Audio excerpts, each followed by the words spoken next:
Dear students, आज हम एक प्रॉब्लम से शुरू करते हैं आज का क्लास।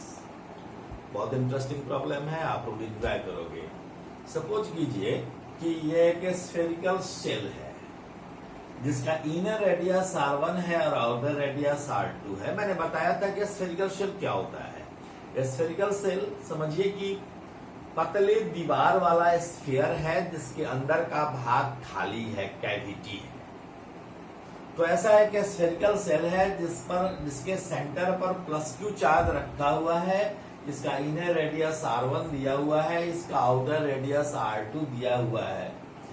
हमें मालूम करना है कि इनर सरफेस और आउटर सरफेस पर चार्ज डेंसिटी क्या होगा।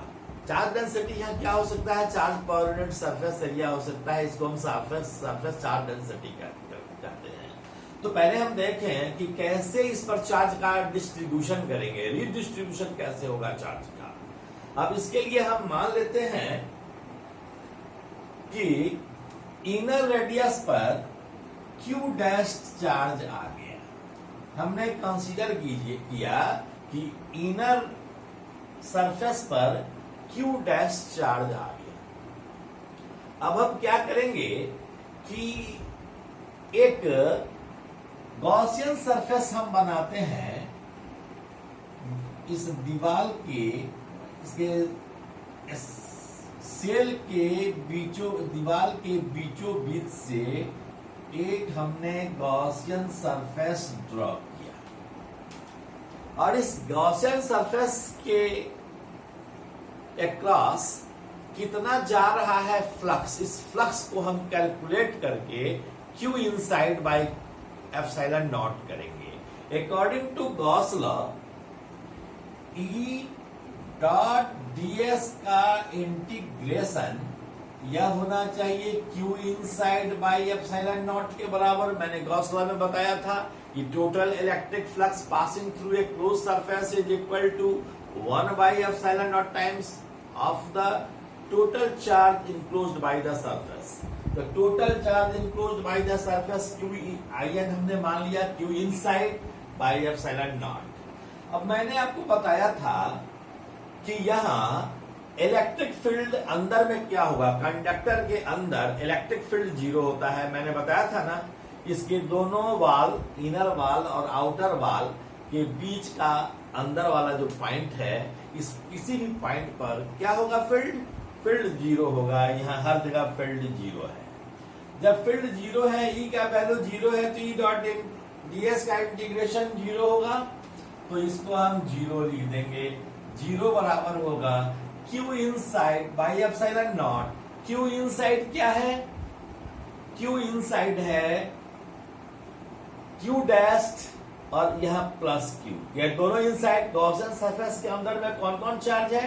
तो एक Q डैश चार्ज है और एक Q चार्ज है। तो Q चार्ज और Q डैश चार्ज दोनों मिलकर क्या होगा? यह हो जाएगा Q dash +Q divided by epsilon not हो गया। इसलिए Q डैश +Q बराबर क्या होगा? 0। सो Q डैश बराबर होगा -Q। अब जरा सोचिए कि Q टेस्ट का वैल्यू होगा -Q।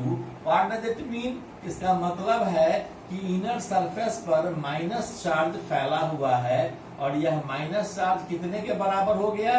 यह -Q के बराबर हो गया। अब बाहरी सरफेस पर कितना चार्ज होना चाहिए? जरा सोचिए कि मैंने बताया था चार्ज इज कंजर्व्ड। कोई आइसोलेटेड सिस्टम पर टोटल चार्ज कंजर्व होना चाहिए अगर वह कांटेक्ट में अर्थ के नहीं है तो। अब हम क्या करेंगे कि यहाँ Q डैश चार्ज है। कुल चार्ज इस सरफेस पर कितना था? कुल चार्ज इस सरफेस पर पहले से 0 था। तो पहले से 0 था, तो अब आ गया इनर सरफेस पर -Q। तो अपर सरफेस पर कितना होगा कि टोटल चार्ज 0 हो जाए?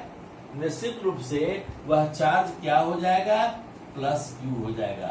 इस पर चार्ज हो जाएगा +Q। इस तरह से आप देख रहे हैं कि चार्ज का रीडिस्ट्रीब्यूशन कैसे हुआ, यह हमको मालूम हो गया।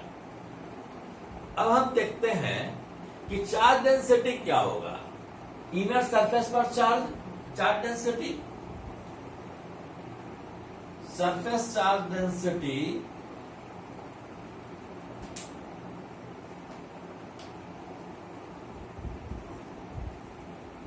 surface charge density at the inner surface। मान लीजिए इसको हमने सिग्मा 1 माना, what will be the value of sigma 1? Charge per unit surface area को हम कहते हैं surface charge density.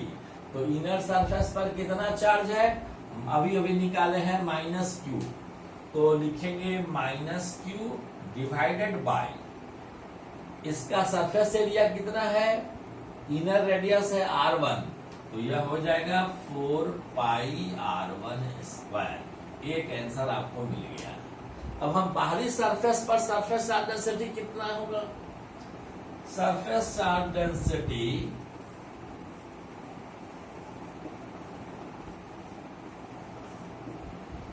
at the outer surface is equal to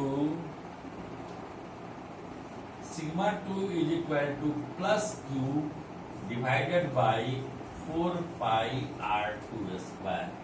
sigma 1 और सिग्मा 2 निकल गया। This is your answer. Okay.